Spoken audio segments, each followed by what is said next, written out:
China's Ascension challenges the long-standing maritime supremacy of the United States. At the heart of America's global dominance lies its Navy, a formidable force unrivaled in its ability to project power to the furthest reaches of the oceans, controlling vital sea lanes that weave the fabric of international commerce and strategy. However, the winds of change are blowing, and Beijing, with keen awareness and strategic intent, is setting its sails to confront this maritime Goliath. The Chinese Navy, in a remarkable surge over the past decade, outstripped the U.S. Navy in sheer numbers. Between 2017 and 2019, China's naval expansion eclipsed the combined efforts of naval powers like India, Japan, Australia, France, and the UK.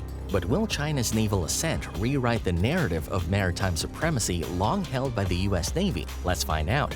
2001 marked a milestone as China's door swung open to the West with its entry into the World Trade Organization. After joining, there was an influx of Western investment that created China's prosperity that began to depend on free access to maritime routes. This strategic vulnerability is known as the Malacca Dilemma. Two-thirds of China's and one-third of the world's maritime exports traverse the Strait of Malacca. These waters see two-thirds of China's maritime exports and a staggering 80% of its oil supply. China's geographic location, situated at the crossroads of major maritime routes that fostered prosperity during peacetime, can potentially transform into a vulnerability in times of conflict. Not just that, currently in China, a vast majority of the nation's trade, approximately 90%, is conducted through maritime routes, underscoring the sea's critical role in its commerce. Furthermore, a significant 70% of China's GDP springs from its bustling coastal areas. This maritime-centric economy is further highlighted by the fact that China is home to half of the world's top 20 largest ports. This not only showcases the colossal expansion of China's maritime economy, but also makes a dramatic transformation since its era of economic reforms and opening up to the world. So, China is getting ready to solve the Malacca Dilemma, using its best skill: manufacturing. China no longer relies on Russia or other countries for any significant naval ship systems. A majority of past foreign projections of the Chinese military and Chinese Navy procurement scale and speed have been underestimated. A report named Military and Security Developments Involving the People's Republic of China, released by the Department of Defense in November 2022, says China is the top ship-producing nation in the world and is increasing its shipbuilding capacity and capability for all naval classes. It domestically produces naval gas turbine and diesel engines, as well as almost all shipboard weapons and electronic systems for its shipbuilding sector, making the sector nearly self-sufficient for all shipbuilding needs. By the year 2035, China aims to have fully modernized its military, setting the stage for 2049, the 100th anniversary of the People's Republic of China.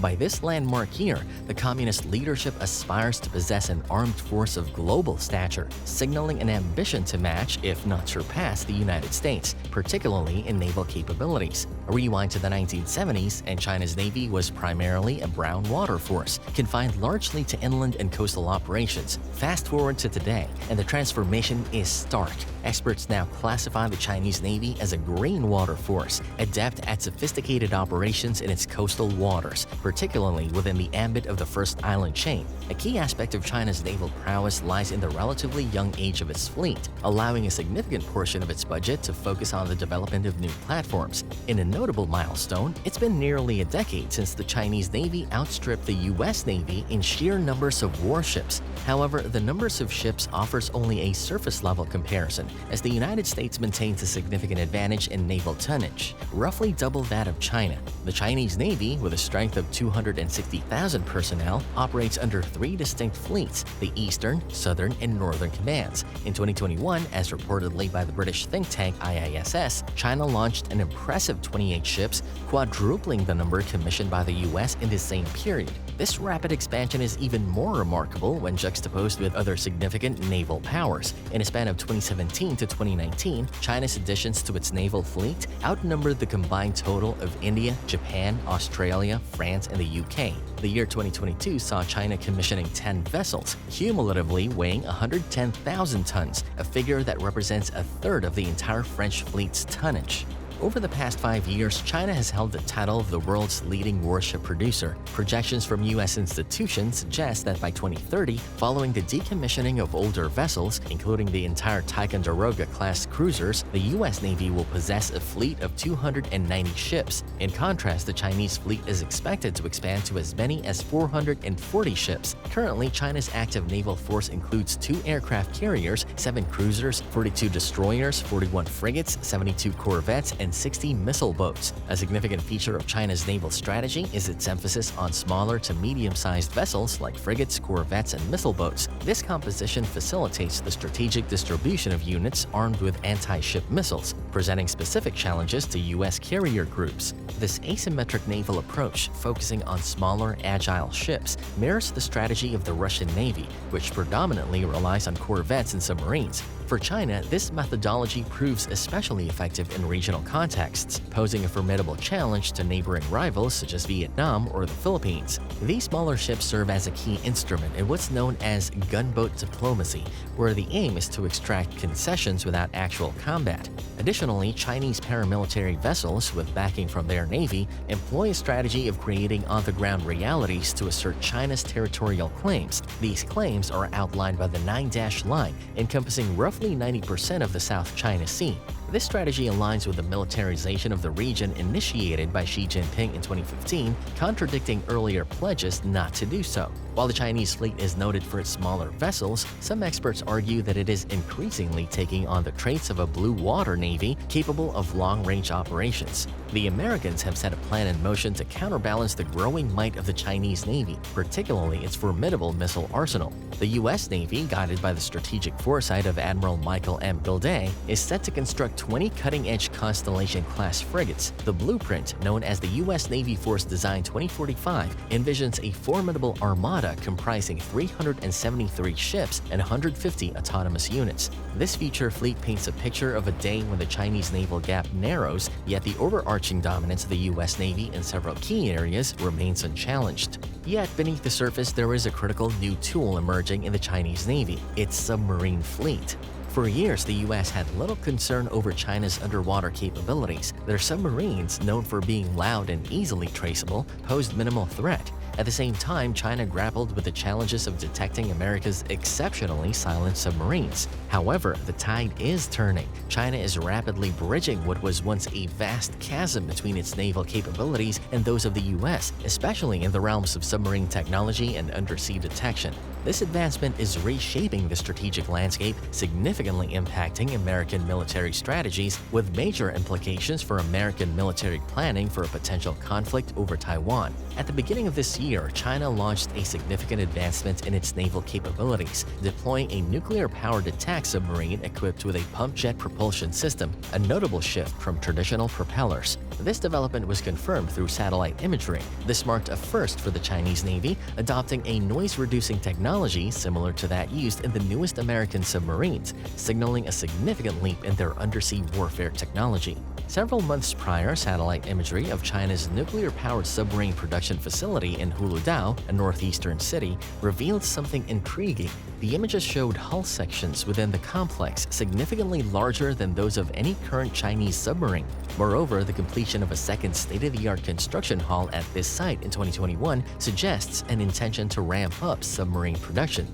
Simultaneously, the Western Pacific is evolving into a more perilous environment for U.S. submarines. Beijing has established or is close to completing multiple underwater sensor networks in the South China Sea and along other coastal areas near China, commonly referred to as the Underwater Great Wall. These networks significantly enhance China's capacity to detect foreign submarines. China's military, the People's Liberation Army, is enhancing its capabilities in detecting enemy submarines. This improvement comes with the addition of patrol aircraft and helicopters equipped to gather sonar data from buoys dispersed in the ocean. A significant portion of China's naval forces now possess the technology to deploy hydrophones, underwater listening devices, which are attached to cables trailing behind ships or submarines. In a demonstration of these burgeoning capabilities, China executed an extensive submarine hunting drill in the South China Sea that spanned over 40 hours in August, involving numerous Y-8 anti-submarine patrol aircraft. Preceding this, the Chinese and Russian navies held a joint anti-submarine warfare exercise in the Bering Sea,